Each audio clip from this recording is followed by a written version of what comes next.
Hello गुजुजब नमस्ते welcome back to my video once again. So मैले हिजै भनेको थियो तपाईँहरूलाई है लिक्विड फर्टिलाइजर पिनाको पानी चाहिँ कसरी बनाउनु भनेर भिडियो लिएर आउँछु भनेर मैले हिजो भनेको थियो। त्यही भएर म आज तपाईँहरूलाई यो भिडियो चाहिँ लिएर आएको छु है।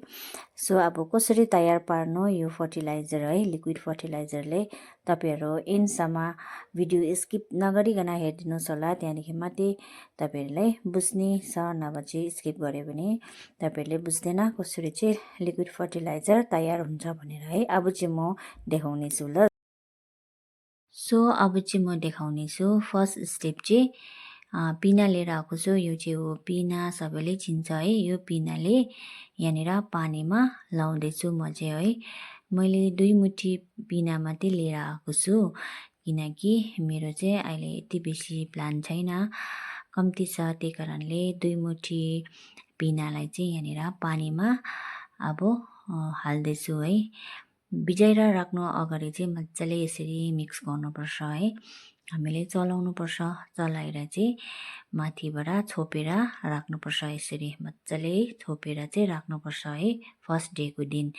त्यहाँदेखि चाहिँ फेरि सेकेन्ड डे है। सेकेन्ड डे चाहिँ यस्तो देख्छ है, हाम्रो पिनाको पानी यस्तो देख्छ। अब यसलाई फेरि हामीले यसरी मजाले चलाइदिनुपर्छ है। मजाले यसरी मिक्स गर्नुपर्छ। सेकेन्ड डे चाहिँ अलिअलि गनाउँछ, अब के हो लिक्विड त गनाइहाल्छ नि है। यसरी मजाले चलाएर चाहिँ त्यहाँदेखि फेरि छोपेर राख्नुपर्छ है।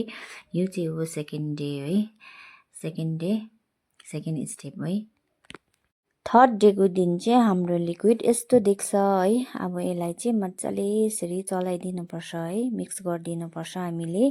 थर्ड डेको दिन तपाईँहरूले युज गर्नु सक्नुहुन्छ यो फर्टिलाइजर, बट म चाहिँ फोर्थ डे मात्रै युज गर्छु, किनकि यो चाहिँ अलिकति बनिएको छैन जस्तो लाग्यो है। त्यही कारण मिक्स गरिसकेर फेरि म यसलाई छपेर यसरी राख्नेछु है। त्यहाँदेखि फोर्थ डे हेर्नुहोस् न, यो कस्तो देख्दैछ यसको कलर। फर्टिलाइजर मजाले कलर निस्केको छ होइन। त्यहाँदेखि मजाले यसरी फिटाउँछु म चाहिँ, जग लिएर आएर है। फिटाएर यस्तो फिस निस्किन्छ होइन, मजाले फिटाउनुपर्छ। अर्कोमा चाहिँ मैले यो वाइट बाल्टीमा चाहिँ 10 लिटर हो यो पानी लिएर आएको छु होइन। 10 लिटरको बकेटमा चाहिँ मैले पानी लिएर आएको छु है। यो 10 लिटर पानीमा चाहिँ अब यो एक जग है, यो एक जग 1 लिटर हो। यो पानी चाहिँ यहाँनिर 10 लिटर बकेटमा लगाएर मजाले फिटाएर चाहिँ पतला बनाएर अब चाहिँ फुलहरूमा म लाउने छु। सो यो चाहिँ मेरो सिनेरियाको फुलहरू हो होइन। अब यो चाहिँ फुल लाग्दैछ। फुल लाग्नुभन्दा अगाडि चाहिँ मलजल दिनुपर्छ है। अब मलजल दिनुभन्दा अगाडि चाहिँ हामीले यसरी बोटलाई गोड्नुपर्छ, गोडगाड पार्नुपर्छ है। यसरी कटाइदिनुपर्छ है। त्यहाँदेखि मात्रै हामीले लिक्विड फर्टिलाइजर चाहिँ युज गर्नुपर्छ है। सो अब म चाहिँ यसरी बनाउँछु पट। अब अघि कस्तो देख्दै थिएँ होइन, अब यसको लुक चाहिँ यस्तो बनाउनुपर्छ, त्यहाँदेखि मात्रै लिक्विड फर्टिलाइजरहरू युज गर्नुपर्छ है। सो तपाईँहरू पनि त्यसरी गर्नुहोस् है।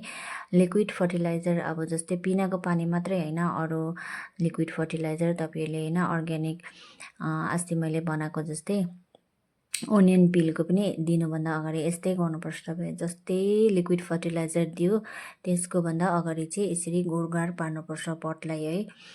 बोटलाई चाहिँ यसरी गोडगाड पार्नुपर्छ। त्यहाँदेखि मात्रै लिक्विड फर्टिलाइजर युज गर्नुहोस् तपाईँहरू है। म पनि यसो गर्छु। त्यहाँदेखि चाहिँ अब यसरी बटाबट म सबै फुलहरूमा चाहिँ लिक्विड फर्टिलाइजर पिनाको पानी दिँदैछु है। तपाईँहरू पनि यस्तो पाराले दिनु सक्नुहुन्छ है।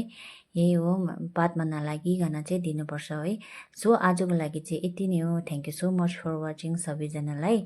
C you in my next video. थुजिछि।